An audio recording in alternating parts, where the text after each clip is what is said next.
Pourquoi le ministre camerounais des Sports veut imposer à la FECAFOOT un sélectionneur dont Samuel Eto'o ne veut pas?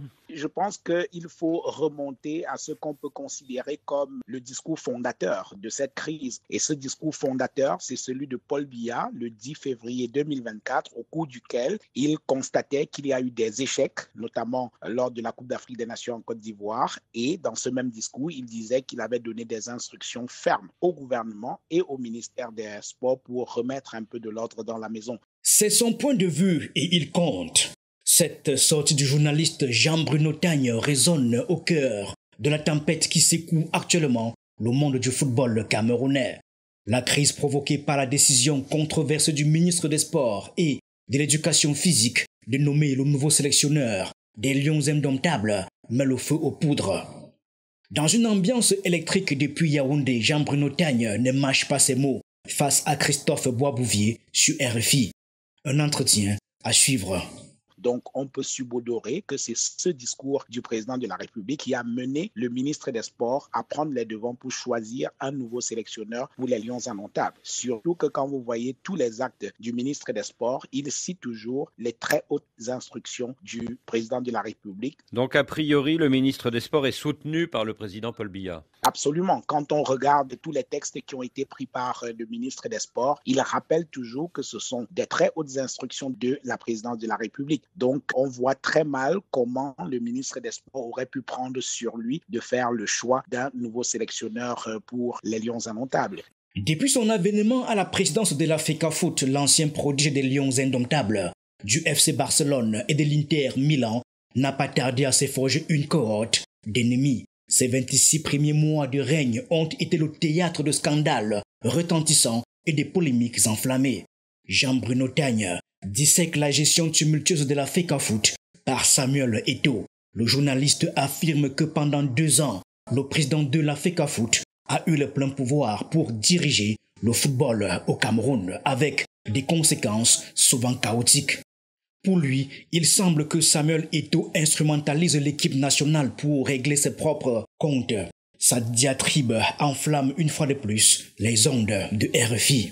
Il y a 2 ans, Samuel Eto'o avait choisi Rigobert Song comme sélectionneur contre l'avis du ministre des Sports. Est-ce qu'aujourd'hui, le ministre ne prend pas sa revanche? Alors, il faut dire que dans tous les pays normaux, le choix d'un sélectionneur revient à la fédération. Et nous reconnaissons que depuis que Samuel Eto'o est arrivé à la tête de la Fédération camerounaise de football, il a bénéficié d'un extraordinaire état de grâce de la part du gouvernement camerounais qui lui a laissé les mains totalement libres. Pendant 2 années, aucun autre président de la Fédération camerounaise de football avant lui n'avait bénéficié d'une telle liberté. C'est lui qui effectivement avait choisi le sélectionneur Rigobert Song une fois qu'il avait été élu président de la Fédération camerounaise de football. Il est clair que Samuel Eto'o a incontestablement secoué les fondations du football camerounais avec des décisions qui ont fait trembler les sphères du sport. Né, par exemple, en 2022, il a rompu le contrat liant la FECAFOOT à l'équipementier français, le coq sportif, déclenchant ainsi une bataille judiciaire sans précédent pour s'engager avec les Américains de One All Sport. Cette manœuvre a provoqué un désaccord acrimonieux avec Yannick Noah, administrateur du coq sportif. Aujourd'hui, c'est une confrontation épique entre la star incontestée Samuel Eto'o et le ministre Narcisse Moelle Kombi qui tente d'imposer son propre entraîneur à la tête de l'équipe nationale de football. Et à cette époque-là, il avait effectivement utilisé les très hautes instructions du président de la République pour choisir Rigobert Song en humiliant au passage le ministre des Sports qui avait déjà dit que l'entraîneur de l'époque, Antonio Conceição, devait rester dans ses fonctions et Samuel Eto'o l'a désavoué grâce au soutien de la présidence de la République. Donc aujourd'hui, cette même présidence qui lui a laissé les mains libres pendant 2 ans a constaté les multiples échecs et cette tendance tyrannique de Samuel Eto'o qui a utilisé son pouvoir pour faire un peu n'importe quoi et aujourd'hui, le même pouvoir a décidé de lui retirer les clés du camion. Les rebondissements se succèdent depuis une semaine, alimentant un suspense haletant. Qui sortira vainqueur de ce duel épique? Le président de la Fédération camerounaise de football ou le ministre des Sports? Jean-Bruno Tagne est un fin connaisseur de cette légende du football.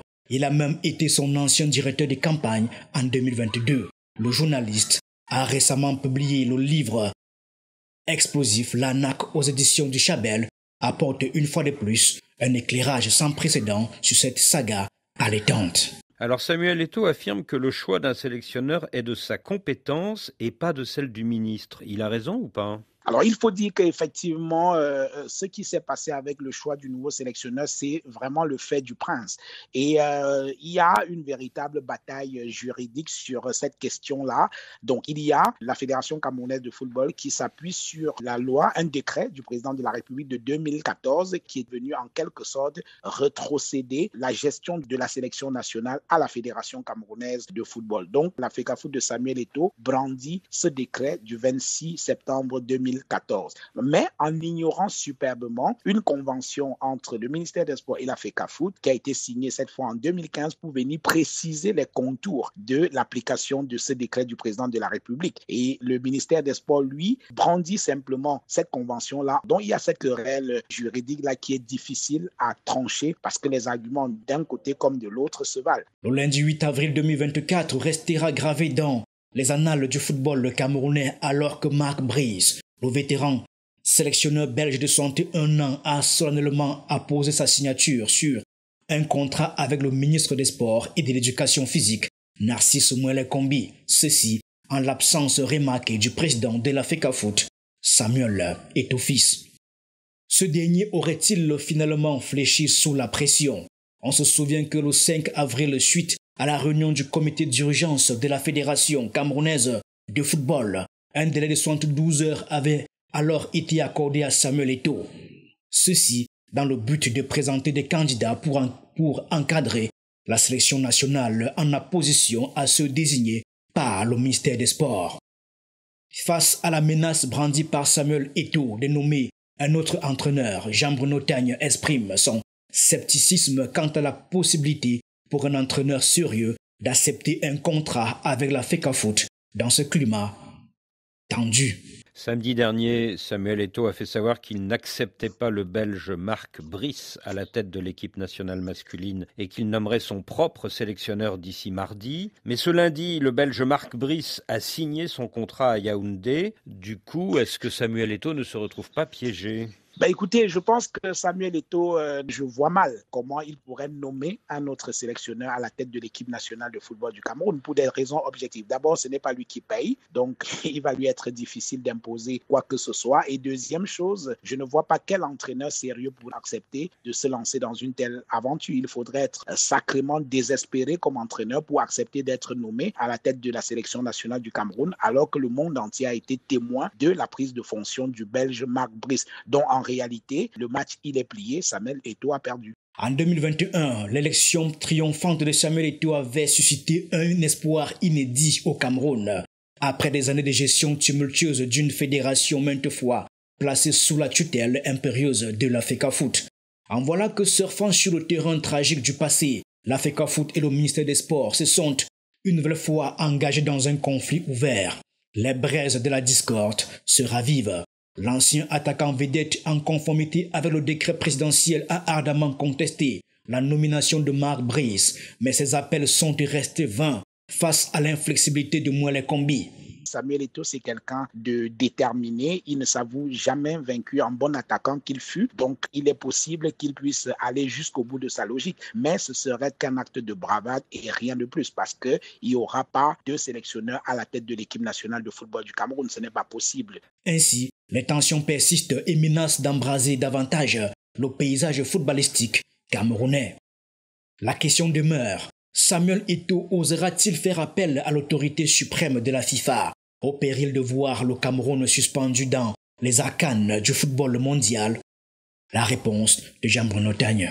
Est-ce que Samuel Eto'o peut former un recours devant la CAF, la Confédération africaine de football, ou la FIFA? Alors, il faut qu'on soit d'accord sur le principe. Le football, dans tous les pays normaux, se gère par les fédérations. Donc, normalement, les ministères n'ont rien à voir dans le choix de l'encadrement technique. Et donc, le Cameroun est une curiosité mondiale parce que j'imagine que le monde entier se gosse en apprenant qu'au Cameroun, il y a des menaces de bicéphalisme à la tête d'une sélection nationale nationale. Donc, c'est très mal vu. Mais je serais bien surpris que Samuel Eto'o attaque cette affaire devant la FIFA. Parce qu'en réalité, s'il attaque, la FIFA risque de suspendre le Cameroun. Et là encore, c'est lui qui serait perdant parce qu'il deviendrait président en réalité d'une coquille vide. Parce que qu'est-ce qu'un président de fédération si son équipe nationale ne peut participer à aucune compétition? On a encore en mémoire ces paroles de Samuel Eto'o affirmant entretenir une relation privilégiée avec le secrétaire général à la présidence, tout en admettant une relation épineuse avec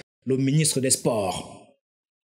Lorsqu'interrogé sur ses desseins politiques, le président de la FECAFOOT avait exposé que la plupart des tourments auxquels il fait face découlent de la supposition selon laquelle lui, Samuel Eto'o, aspirerait à devenir le président du Cameroun.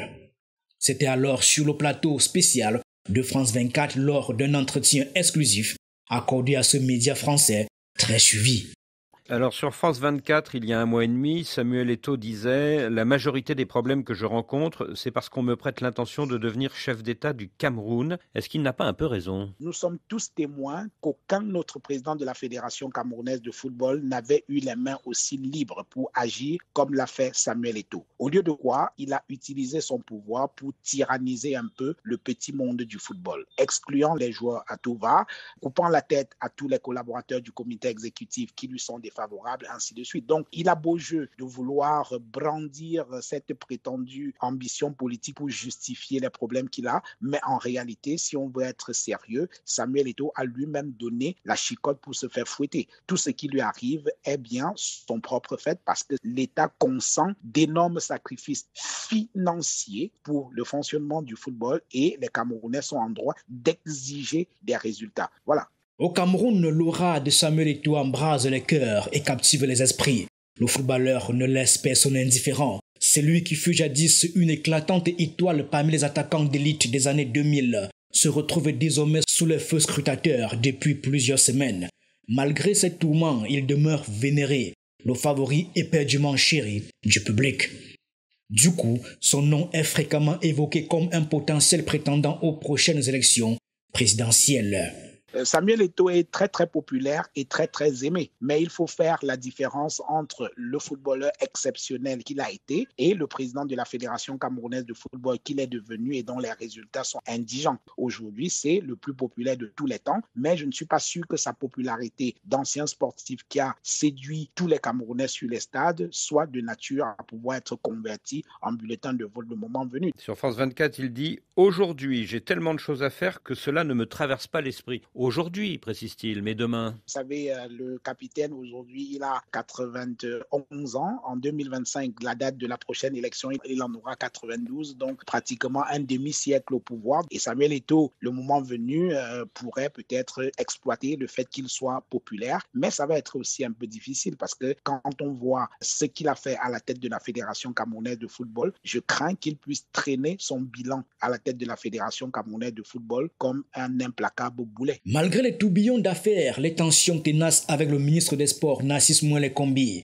les dissensions avec les internationaux André Onana et Eric Maxime Choupo-Moting, ainsi que la parution en décembre 2023 de l'ouvrage accusateur intitulé L'arnaque, rédigé par Jean-Bruno Tagne, son ancien directeur de campagne, Samuel Eto'o jouit toujours d'un soutien indéfectible. Il compte notamment sur l'appui fervent du vénérable Roger Mila, icône immuable qui aspire avant tout à souligner les réalisations pour le football local avec des championnats professionnels réguliers, une affluence accrue dans les stades et l'amélioration du statut des joueurs, notamment en ce qui concerne le versement des salaires.